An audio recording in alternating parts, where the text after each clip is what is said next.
வந்தாயா? வா. உன்னை பார்த்துக் கொண்டிருந்தால் என் சந்தோஷத்திற்கு எல்லையே இல்லை. இன்னொரு பக்கம் கோபமும் வருகிறது. உன்னை விரும்பி மனம் புரிந்து கொள்ள வேண்டும். நீதான் என் மூச்சாக வேண்டும். வாழ்நாள் எல்லாம் உன்னை என் அடிமையாக்கிக் கொண்டு உன்னுடன் காதல் லீலைகள் புரிய வேண்டும் என்று எவ்வளவோ ஆசைப்படுகிறேன். இன்னும் 100 ஜென்மம் எடுத்தாலும் என் கணவனாகிற அருகதை உனக்கு கிடையாது. நாகவீரன் நம் ஜாதிக்கு வைரம் போன்றவர். அந்த நல்லவருக்கு அடிமை ஆனாலும் ஆகலாம். உன்னை போன்ற சுயநலமும் தந்திரமும் உடையவனுக்கு நான் என்றைக்கும் அடிமை அல்ல. நாகஜாதியில் பிறந்து நாகஜாதியை அவமானப்படுத்தியதற்கு நாகலோகத்திலிருந்து உன்னை விரட்டி அடித்தும் உனக்கு வெட்கம் இல்லையா? இன்னும் உனக்கு புத்தி வரவில்லையா?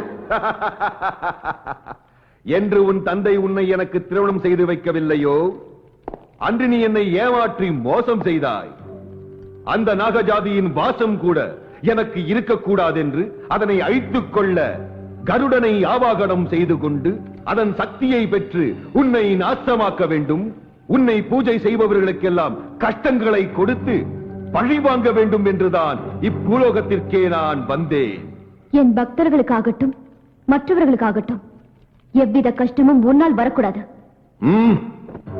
கடன்கள், சத்ருக்கள், வியாதிகள் இவற்றை விட்டு வைக்கலாகாதென்பார்கள். அதையெல்லாம் நான் சரியாக கணக்கிலிட்டு வைத்திருக்கிறேன்.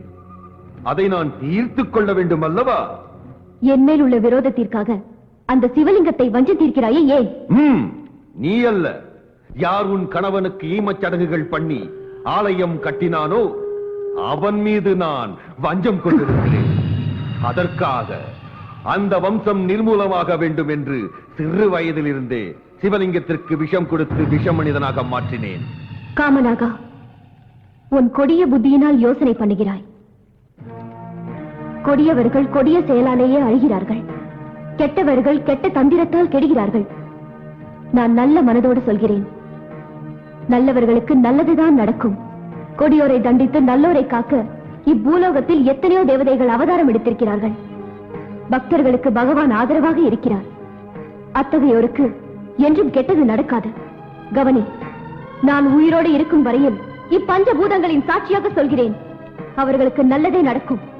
அச்சிவலிங்கத்திற்கும் என் பக்தியான நாகலட்சுமிக்கும் பிள்ளைகள் பாக்கியம் இருக்கிறது. ஓம்கார சாட்சியாக நான் கூறுகின்றேன், அவள் விரதத்தை யாராலும் கெடுக்க முடியாது. சுந்தரி, நாகசுந்தரி. நாகலட்சுமி, நீ செய்ய வேண்டிய முதல் விரதம் என்னவென்றால் பரிசுத்தமான மனதோடு பூஜை செய்து 7 சுமங்கலிகளுக்கு தானம் கொடுத்து அவர்களிடம் ஆசீர்வாதம் பெற வேண்டும். ஐயோ, நில்லுங்க நில்லுங்க. என்ன இது? எல்லாரும் பட்டு சேலை கட்டிக்கிட்டு சந்தோஷமா எங்கேயோ போயிட்டு இருக்கீங்களே? எங்க? ஓ வீட்டுக்கு தான். நாகலட்சுமி விரதம் இருக்காங்கல்ல, சுமங்கலி தானம் வாங்கிட்டு வர்றதுக்காக போயிட்டு இருக்கோம். அவ்வளவுதான். இன்னைக்கு முடிஞ்சது உங்க கதை. என்னது, சுபகாரியத்துக்கு போகும்போது அபசகனமா பேசுறீங்க? ஐயோ பாவம், உங்களுக்கு ஒன்னும் விஷயம் தெரியாதுன்னு நினைக்கிறேன். நீ என்னமா சொல்ற? வணக்கம், தொற்று நோய் செய்திகள்.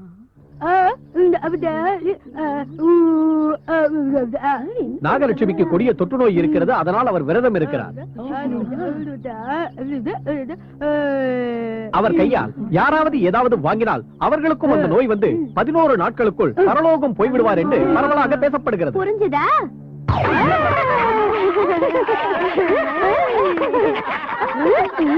நாகலட்சுமி விரதம் கோவிந்தா.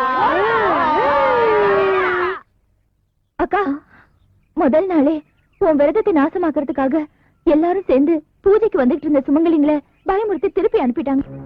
என்னது, சுமங்கலிங்க யாரும் வரமாட்டாங்களா? மாட்டாங்க அக்கா.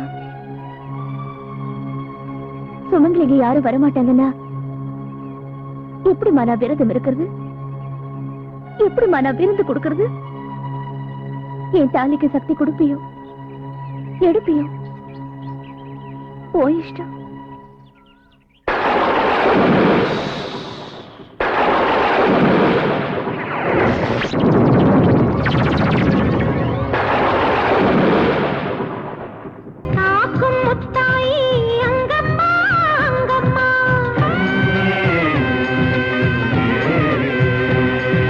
மனையை காக்கும் முத்தாயி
குங்குமத்தை எடுத்துக்கங்க.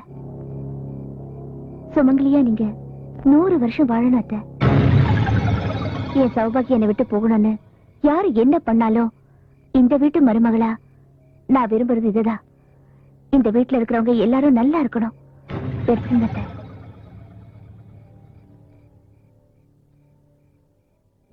இன்னைக்கு முதல் நாள் விரதம் யார் தொந்தரவும் இல்லாம அம்மா நாகம்மா ஆசீர்வாதத்தால நிறைவேறிடுச்சு.